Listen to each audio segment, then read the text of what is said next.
Hello everyone, thank you once again for tuning into our YouTube channel.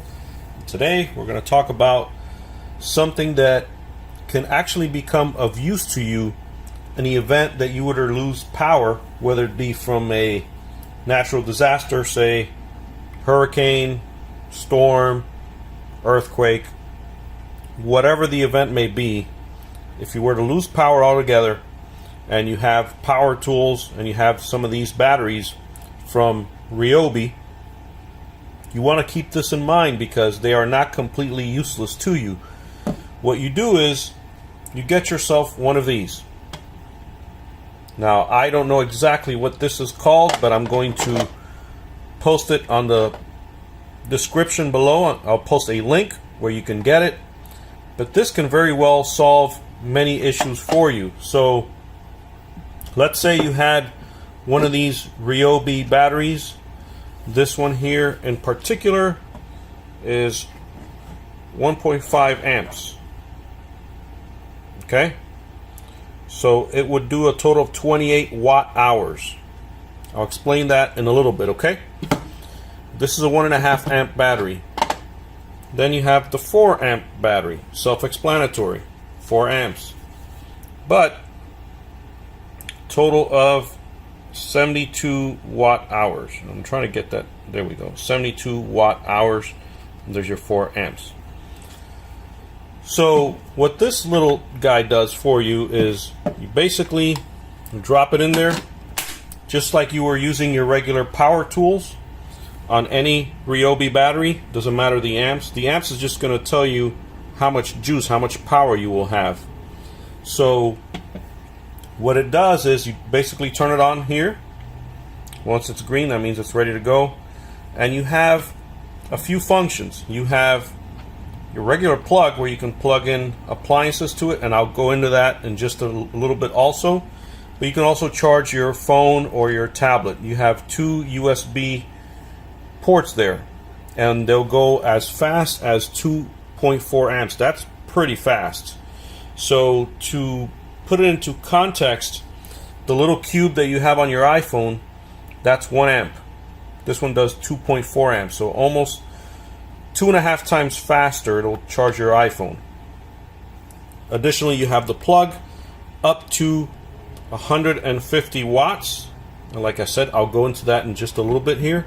You also have a little flashlight up here. It is very bright. Once you turn it on here, you have the flashlight. It is extremely bright. It's LED and it's very, very bright. So you have that here for at your disposal in case you were to lose power and you had some of these batteries laying around. You can still use these batteries as stored power, okay? As long as you get yourself one of these. Like I said, I will post a link in the description. So now going back into what all this means to you, I said I would explain it. So on these bigger batteries, and by the way, they have the 6 amp batteries too. So the 72 watt hours that you see there, okay, right there at the corner, that's basically telling you how long this will last you on a full charge as far as watts. And to show you, here I have an LED bulb. And this LED bulb, according to the box it came in, uses 9.5 watts of power. So basically, in 1 hour of having this bulb on for 1 hour, that's 9 watts. So if I have 72 watt hours here, I'll be able to run this bulb non-stop for a little bit over 7 hours, just so you understand how all this comes into play with watts and all that. So you want to look at the watts on your appliances. Now, we said we would go over this here, 150 watts. Well, what does all that mean as far as having watts? And like I said, you can use it on any one of these batteries. But what does it mean to have 150 watts as your max? Well, what it means is you cannot plug in something to this, okay?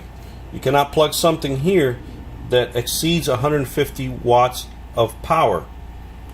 So here's something and an idea that I thought about in case we were to be in a situation where we would lose power.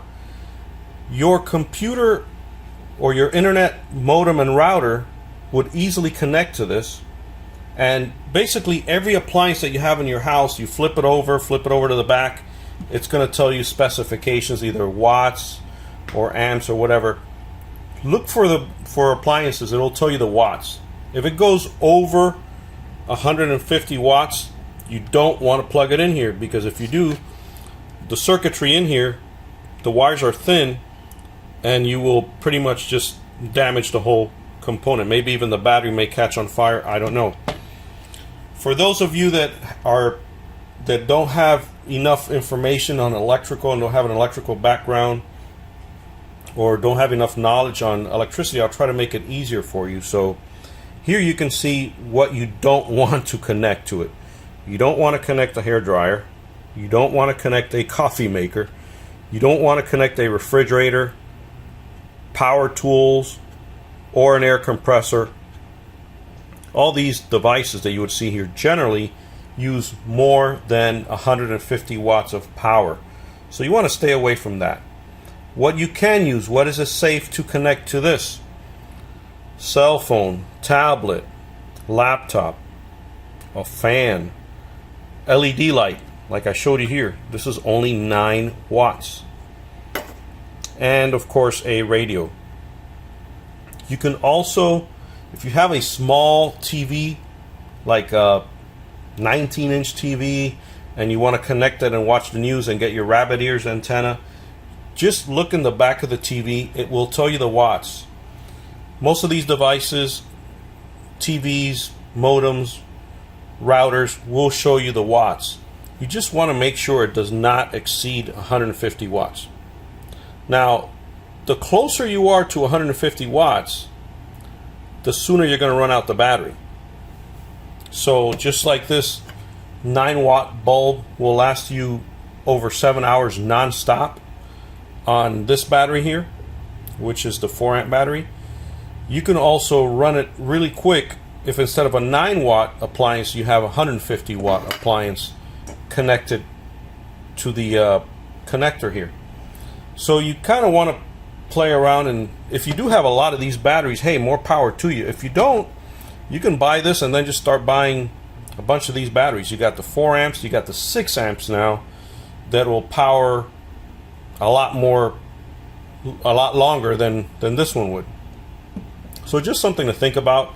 I often think about, you know, if we lose power and you needed to go on the internet and you had no coverage on your cell phone, but somehow there is still internet in the area, you can connect this to your router, modem, and still have internet, use it for what you need it to, and then just turn it off and try to preserve the juice that you would have in here on these batteries. So just something to think about, and I thought I'd just bring it up to everyone's attention, because you never know. Sometimes you don't have a generator around, or you're trying to get a generator in the event of a storm, and these little guys can pretty much save you from having to go plug your phone in a McDonald's and waiting there for an hour, 2 hours.